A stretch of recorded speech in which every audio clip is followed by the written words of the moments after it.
بسم اللہ الرحمن الرحیم۔ یہ بحث چل رہی تھی کہ قرآن پاک کی تفسیر کے مواخذ کیا ہیں، یعنی سورسز اس کے کیا ہیں، کہاں سے ہمیں قرآن پاک کی تفسیر مل سکتی ہے، شرعی لحاظ سے وہ کون سی چیزیں ہیں جن سے ہم قرآن پاک کی تفسیر بیان کر سکتے ہیں۔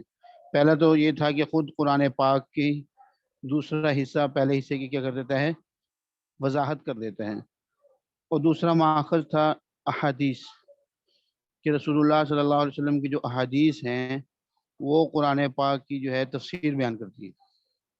یہ بات ہم نے پڑھ لی تھی۔ آگے ایک اشکال تھا، یعنی اعتراض کہہ لیں یا اشکال کہہ لیں، وہ یہ تھا کہ آپ تو کہتے ہیں کہ حدیث قرآن پاک کی تفسیر بیان کرتی ہے، لیکن اہل سنت والجماعت کے ایک امام ہیں، امام احمد بن حنبل رحمہ اللہ، ان کا تو قول یہ ہے کہ وہ فرماتے ہیں کہ میرے نزدیک ان احادیث تفسیر میں سے ایک حدیث بھی صحیح نہیں ہے۔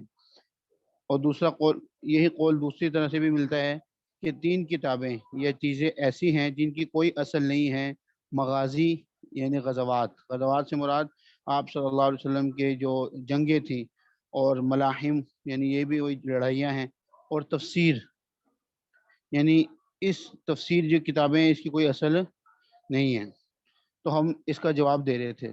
ایک جواب تو ہم نے یہ دیا تھا کہ امام احمد رحمہ اللہ کا قول نہیں ہے، کیونکہ امام احمد رحمۃ اللہ علیہ اگر یہ فرماتے ہیں کہ حدیث جو احادیث قرآن پاک کی تفسیر بیان کرتی ہیں وہ بے اصل بے بنیاد ہیں، یعنی وہ من گھڑت ہیں، تو پھر ان کو اپنی مسند، ان کی کتاب مسند امام احمد، حدیث کی کتاب ہے، بڑی کتاب ہے، تو اس میں پھر حدیث، ایسی حدیثیں جو تفسیر بیان کرتی ہیں ان کو کیوں لائیں؟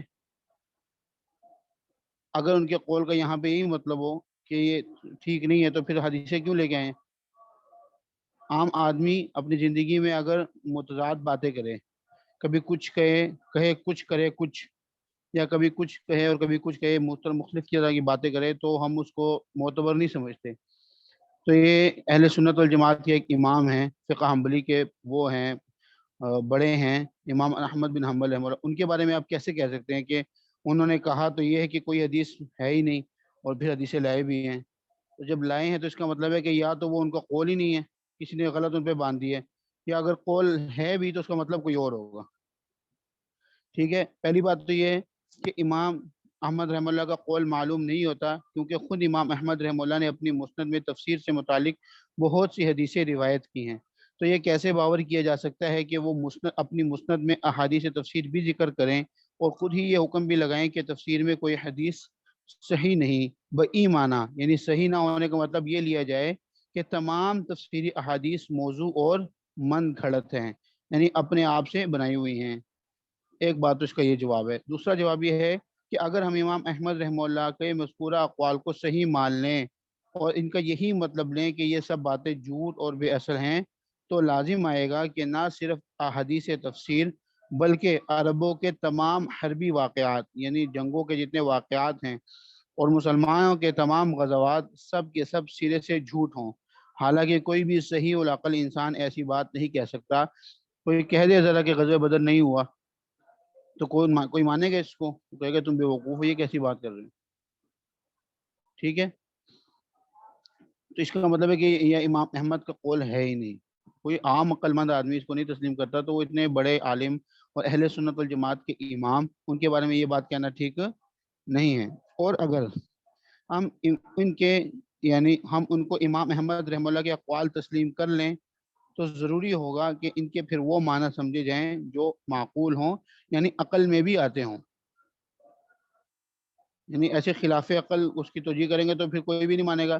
پھر یاد یہ ہوگا کہ بھئی ایسے آدمی جن کو اتنی موٹی بات بھی پتہ نہیں ہے تو کیسے امام بن گئے اہل سنت کے؟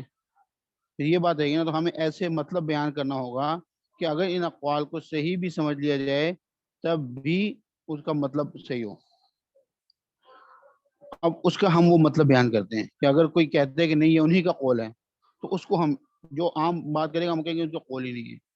اگر ایک آدمی اڑتا ہے کہ انہی کا قول ہے تو ہم کہیں گے اگر ان کا قول ہے تو اس کا پھر یہ مطلب ہے جو ہم بیان کریں گے ابھی، وہ یہ کہ محدثین کی اصطلاح میں حدیث صحیح وہ حدیث ہوتی ہے جو نبی صلی اللہ علیہ وسلم سے بیان کرنے والے تک ان واسطوں سے پہنچی ہو جو اچھے حافظے والے ہوں اور مسلم دیندار متقی و پرہیزگار ہوں۔ مسلم دیندار کہہ لیں یعنی جن کی دینداری تسلیم شدہ ہو، اور وہ ہر بندہ متقی بھی ہو اور پرہیزگار بھی ہو لیکن حافظہ بھی اچھا ہو. بہت سے متقی لوگ ملیں گے لیکن حافظہ اچھا نہیں ہوگا. ضروری تو نہیں کہ جو متقی اس کا حافظہ بھی اچھا ہو. اور تمام واسطوں نے بالترتیب ایک دوسرے سے سنا ہو، یہ بیچ میں کوئی رابطہ رہ نہ گیا ہو. یعنی کوئی ایسی بات نہ ہو کہ میں نے تو سنا آپ سے، آپ کا کیا نام ہے، اکاشا، اور آپ نے سنا تھا مثال کے طور پر ناصر صاحب سے، تو میں نے کہا میں نے ناصر صاحب سے سنا ہے، آپ کا ذکر ہی نہیں کیا. اس لیے ذکر نہیں کیا کہ چلو یہ جھوٹ تھوڑی بولیں گے، صحیح سمجھدار آدمی جھوٹ تو بولتے نہیں ہے، تو میں نے سیدھا کہہ دیا مثال کے طور پر کہ مجھے ناصر صاحب نے بتایا ہے. اب بات میری جھوٹ نہیں ہے، لیکن محدثین کی اصطلاح میں یہ صحیح سے کیا ہو جائے گی، نکل جائے گی، کیونکہ جس نے جس سے سنا اس کا نام نہیں لیا اس نے. اور تمام واسطوں نے بالترتیب ایک دوسرے سے سنا ہو، بیچ میں کوئی رابطہ رہ نہ گیا ہو، اور حدیث کے ضعیف ہونے کی کوئی اور وجہ بھی پائی نہ جا رہی ہو، تو یہ حدیث صحیح ہے. ٹھیک ہے. مذکورہ بالا امور میں سے کوئی ایک بھی مفقود ہو یعنی نہ ہو تو محدثین اس کو صحیح نہیں کہتے، اگرچہ وہ حدیث حجت ہو، یعنی وہ تسلیم بھی ہو سکتی ہے اور سچ بھی ہو، لیکن حدیث کہتے ہیں وہ صحیح نہیں رہی اب، اور مقبول بھی ہو. مثلا تابعین نے صحابی سے سنا لیکن صحابی کا واسطہ ذکر کیے بغیر نبی صلی اللہ علیہ وسلم کا قول ذکر کیا. تابعین ہے نا، یعنی جنہوں نے ایمان کی حالت میں صحابہ کو دیکھا ہو وہ کیا ہوتے ہیں، تابعی ہوتے ہیں. ایک تابعی نے مثال کے طور پر حضرت عبداللہ بن مسعود رضی اللہ تعالیٰ سے کوئی بات سنی، اور انہوں نے حضرت عبداللہ بن مسعود کا ذکر نہیں کیا بلکہ ڈائریکٹ آپ صلی اللہ علیہ وسلم کا ذکر کر دیا، اس لیے کہ حضرت عبداللہ بن مسعود تو آپ صلی اللہ علیہ وسلم پر جھوٹ نہیں بولیں گے نا، تو گویا کہ حضرت عبداللہ سے سنی، گویا آپ سے سنی، تو انہوں نے سیدھا کہہ دیا کہ رسول اللہ صلی اللہ علیہ وسلم نے تو یہ فرمایا ہے. تو اب آگے محدثین کی اصطلاح میں تو وہ صحیح نہیں ہے. تو عبداللہ بن مسعود رضی اللہ عنہ کا ذکر کیوں نہیں کیا آپ نے، اور کسی وجہ سے بھی چھوڑا گیا ہو. ٹھیک ہے. تو تابعین نے صحابی سے سنا ہو لیکن صحابی کا واسطہ ذکر کیے بغیر نبی صلی اللہ علیہ وسلم کا قول ذکر کیا تو محدثین اپنی اصطلاح میں اس کو صحیح نہیں کہتے بلکہ مرسل کا نام دیتے ہیں. مرسل جس میں چھوڑا گیا ہو، ایک راوی چھوڑا ہے نا اس میں. یہ اپنی اپنی اصطلاح کا معاملہ ہے، ورنہ مرسل حدیث بھی حجت ہوتی ہے، اور امام احمد رحمہ اللہ محدث بھی تھے، تو انہوں نے صحیح کا مطلب یہ لیا، تو اب اس میں کوئی اشکال نہیں ہے. لہٰذا امام احمد رحمہ اللہ کا قول کہ تفسیری حدیث صحیح نہیں ہے، اس کا مطلب یہ ہے کہ اصطلاح میں جو صحیح ہوتی ہے وہ نہیں ہے بلکہ مرسل ہے. علامہ سیوطی رحمہ اللہ الاتقان میں لکھتے ہیں، فرماتے ہیں کہ امام ابن تیمیہ یہ حنبلی ہیں، انہوں نے فرمایا ہے کہ احادیث تفسیر کا وہ حصہ جس کی صحت کو معلوم کیا جا سکتا ہے اور پرکھا جا سکتا ہے، یعنی چیک کیا جا سکتا ہے کہ حدیث صحیح ہے نہیں ہے، وہ بحمدللہ وافر مقدار میں موجود ہے. اگرچہ امام احمد نے فرمایا ہے کہ 3 چیزیں ایسی ہیں جن کی کوئی اصل نہیں. وہ پورا قول یہ الف لام خا جو لکھا ہوتا ہے نا، اس کا مطلب ہوتا ہے الی آخری، یعنی جب آپ نے ایک بات پہلے ذکر کر دی اور اس کی طرف اشارہ کرنا مقصود ہوتا ہے تو پھر 2 لفظ ذکر کر کے کیا کہتے ہیں، الی آخری.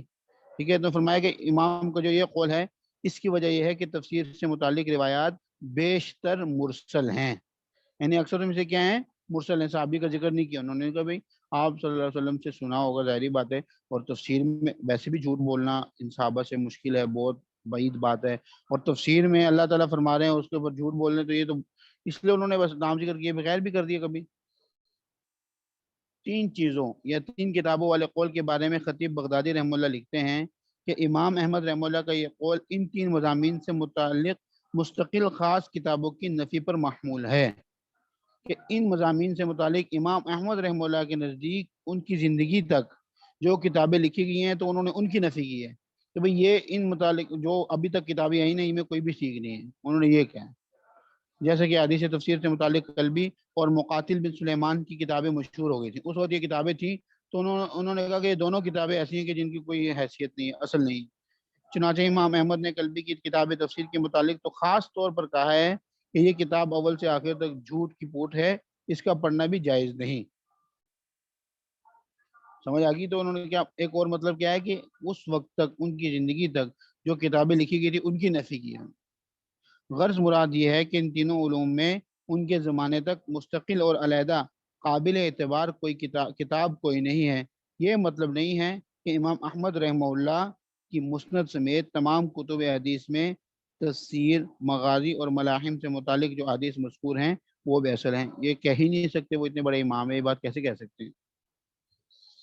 تیسرا ماخذ، یعنی ہم صحابہ کے تفسیر کے متعلق ہم جب دیکھے حدیث قرآن میں دیکھا، قرآن میں اس کی تفسیر نہیں ملی، حل نہیں وہ بات، حدیث میں بھی نہیں ملی، تو صحابہ کے اقوال بھی یہ ایک سورس ہیں تفسیر۔ رسول اللہ صلی اللہ علیہ وسلم سے براہ راست قرآن پاک کی تعلیم و تفسیر سیکھنے والے حضرات صحابہ کرام رضی اللہ تعالی عنہم ہی تھے۔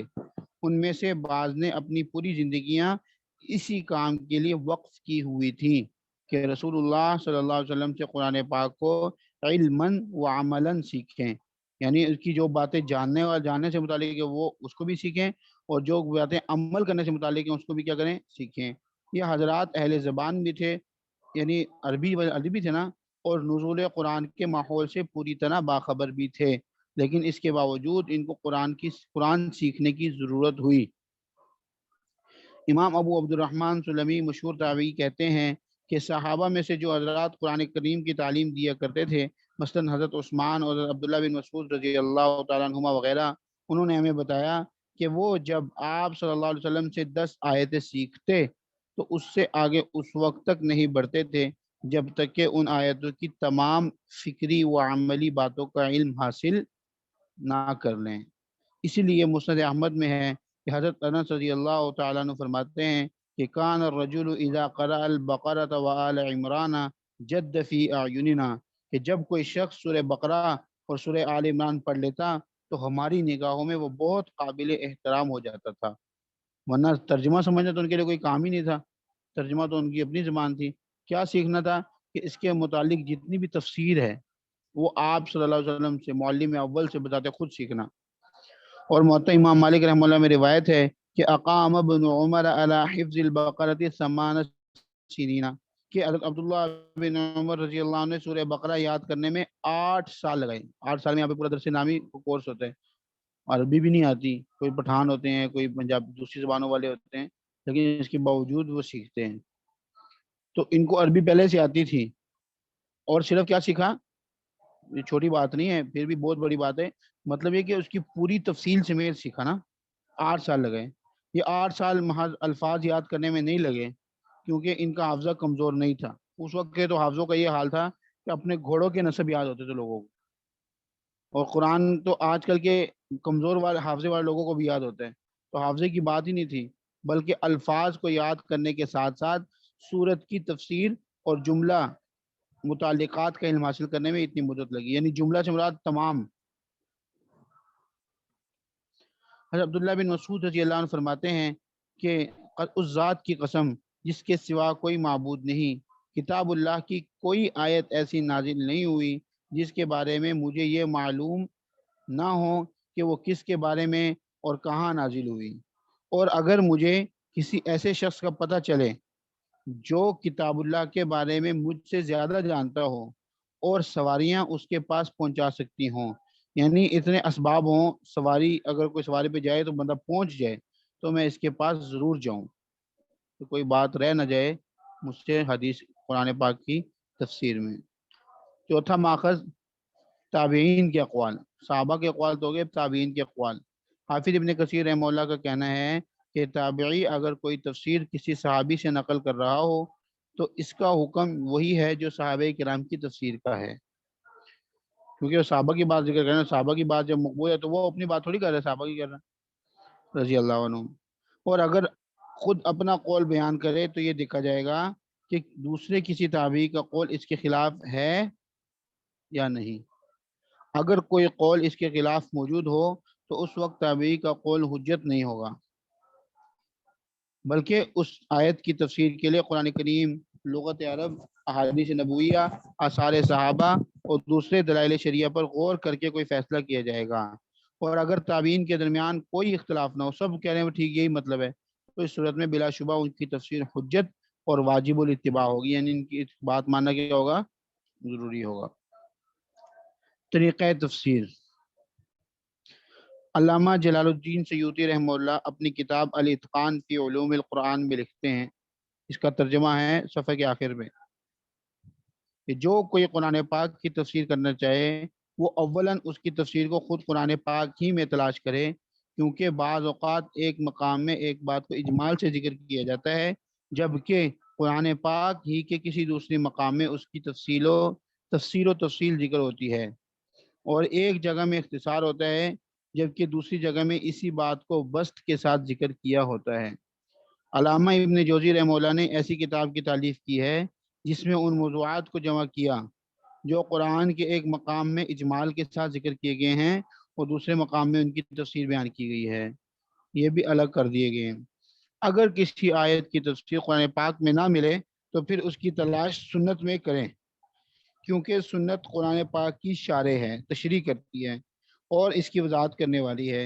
امام شافعی رحمہ اللہ نے فرمایا کہ ہر وہ حکم جو رسول اللہ صلی اللہ علیہ وسلم نے دیا وہ آپ نے قرآن ہی سے سمجھ کر دیا ہے۔ اللہ تعالیٰ کا ارشاد ہے، اِنَّا أَنزَلْنَا إِلَيْكَ الْكِتَابَ بِالْحَقِّ لِتَحْكُمَ بَيْنَ النَّاسِ بِمَا أَرَاكَ اللَّهُ، بلا شبہ ہم نے آپ کی طرف کتاب حق کے ساتھ اتاری تاکہ آپ لوگوں کے درمیان اس کے مطابق فیصلہ کریں جو اللہ نے آپ کو، یعنی اس آیت کے علاوہ دوسری آیتوں میں سمجھایا ہے کہ آپ صلی اللہ علیہ وسلم کے فیصلے کس لیے ہیں، وہ قرآن پاک سے سمجھ کر ہی دیے ہیں اپنی طرف سے، اور اس سے مراد نبی کریم صلی اللہ علیہ وسلم کے اجتہاد ہیں جو غیر کتابی وحی کی ایک قسم ہے، یعنی نبی صلی اللہ علیہ وسلم نے جو اجتہادات کیے ہیں اس کو بھی اللہ تعالیٰ کی تائید حاصل تھی اور قرآن کی تائید حاصل تھی۔ اور رسول اللہ صلی اللہ علیہ وسلم نے فرمایا، الا انی اوتیت القرآن ومثلہ معہ، کہ آگاہ رہو، خبردار رہو کہ میں قرآن دیا گیا، یعنی مجھے قرآن پاک دیا گیا اور اس کے ساتھ اسی کی مثل دیا گیا ہوں۔ اس سے غیر کتابی وحی کی دوسری دیگر صورتیں مراد ہیں۔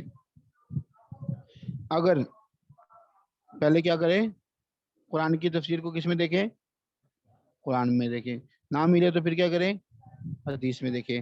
اگر آیت کی تفسیر کو سنت میں نہ پائے تو صحابہ رضی اللہ عنہم کے اقوال کی طرف رجوع کرے، کیونکہ وہ قرآن کو سب سے زیادہ جاننے والے ہیں، اس لیے کہ قرآن کے نزول کے وقت کے تمام قرائن اور حالات کا انہوں نے مشاہدہ کیا، اور اس لیے بھی کہ قرآن پاک کے فہم تام اور علم صحیح اور اس پر نیکی کے ساتھ عمل میں ان کو خصوصیت حاصل ہے۔ صحابہ کی سمجھ سب سے زیادہ تھی قرآن پاک کے حوالے سے، اور علم جو تھا وہ بھی، ایک تو ہے کہ جو انہوں نے معلومات لی، ایک تو معلومات لینا، ایک ہوتا ہے معلومات کو مینیج بھی تو کرنا ہوتا ہے نا، ایسے تو نہیں کہ کمپیوٹر میں چیزیں ایسے ڈال دو بس، وہ اس کو ترتیب بھی دیتے ہیں۔ تو یہ کہ جو انہوں نے آپ صلی اللہ علیہ وسلم سے معلومات لی اور اسے جو بات سمجھی، ان دونوں میں وہ سب سے آگے تھے۔ اور تیسرا پھر کیا کام ہوتا ہے، ان کا نتیجہ کیا ہوتا ہے، عمل، ان تینوں میں ان کو خصوصیت حاصل تھی۔ اگر مثال کے طور پر صرف معلومات ہی دیتے جاؤ، اگلے بندے کو سمجھ نہیں آ رہی تو پوری کتاب دے دو، پڑھو اس کو، بھئی یہ تمہارے پاس معلومات آ گئی ہیں لیکن سمجھ نہیں آئی۔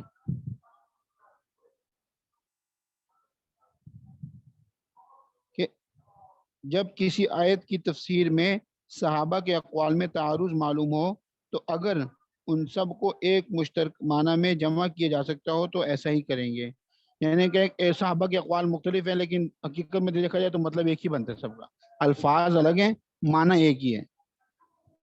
جیسے مثال کے طور پر گلاس میں پانی رکھا ہوا ہے، ایک آدمی کہتا ہے کہ آدھا ہے خالی ہے، کہتا ہے آدھا بھرا ہوا ہے، دونوں ہی ٹھیک کہہ رہے ہیں نا، تو اس کو کہتے ہیں لفظی اختلاف۔ تو اگر صحابہ کے اقوال میں اختلاف لفظی ہے تو پھر تو مسئلہ نہیں ہے، اس کو ایک معنی میں اکٹھا کر لیا جائے گا۔ مثلاً الصراط المستقیم کے بارے میں صحابہ سے جو مختلف اقوال ملتے ہیں، ایک یہ کہ اس سے مراد قرآن ہے اور انبیاء کا طریقہ ہے اور سنت کا طریقہ ہے اور نبی صلی اللہ علیہ وسلم کا طریقہ ہے اور حضرت ابو بکر رضی اللہ عنہ کا طریقہ ہے اور حضرت عمر رضی اللہ عنہ کا طریقہ ہے، تو ان تمام اقوال کا ایک ہی معنی نکلتا ہے، یعنی راہ ہدایت۔ لہٰذا یہ ایک دوسرے کی نفی نہیں کرتے۔ اگر کوئی کہتا ہے کہ نبی کا طریقہ ہے تو اس کا یہ مطلب نہیں کہ وہ کہہ رہے ہیں عمر کا طریقہ نہیں ہے رضی اللہ عنہ، وہ سب کا مطلب ایک ہی ہے کہ ہدایت کا رستہ ہے۔ لہٰذا یہ ایک دوسرے کی نفی نہیں کرتے، اور ایک کو اختیار کرنا گویا سب کو اختیار کرنا ہے۔ اگر کوئی کہتا ہے کہ یہ مثال کے طور پر انبیاء کا طریقہ ہے تو باقی انبیاء کا طریقہ تو حضرت محمد صلی اللہ علیہ وسلم کا بھی ہوگا، حضرت محمد صلی اللہ علیہ وسلم کا ہوگا تو حضرت ابوبکر کا بھی ہوگا، حضرت ابوبکر کا ہوگا تو حضرت عمر رضی اللہ عنہ کا بھی ہوگا، تو اس میں کوئی مسئلہ نہیں ہے۔ لہٰذا تنہا کسی قول کو بھی اختیار کرنا جائز ہے اور درست ہے۔ اور اگر صحابہ کے اقوال میں ایسا تعارض ہو کہ ان کو جمع نہ کیا جا سکے تو پھر ان میں سے ایسے قول کو لیا جائے گا جس کی کسی نقلی دلیل سے تائید ہوتی ہو. نقلی دلیل سے مراد منقولہ دلائل.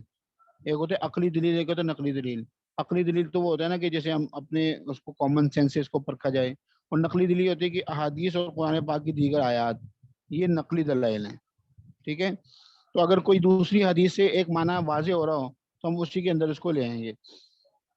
اور اگر نقلی دلیل نہ ہو تو جس قول کی دلیل زیادہ قوی ہوگی اس کو ترجیح دی جائے گی، یعنی عقلی دلیل زیادہ قوی ہوگی اس کو ترجیح دی جائے گی.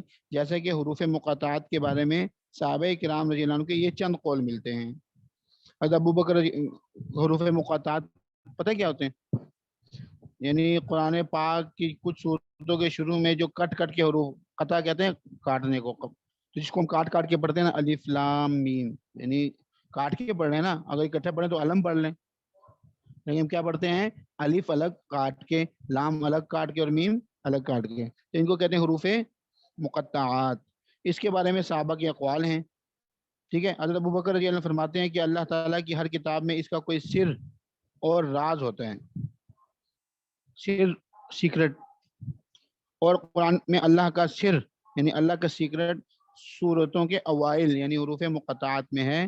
مطلب یہ ہے کہ حروف مقطعات کا معنی ہمیں نہیں بتایا گیا. سیکرٹ ہے نا، کوئی آفیشیل سیکرٹ بھی ہوتے ہیں کچھ حکومتوں کے، بادشاہوں کے.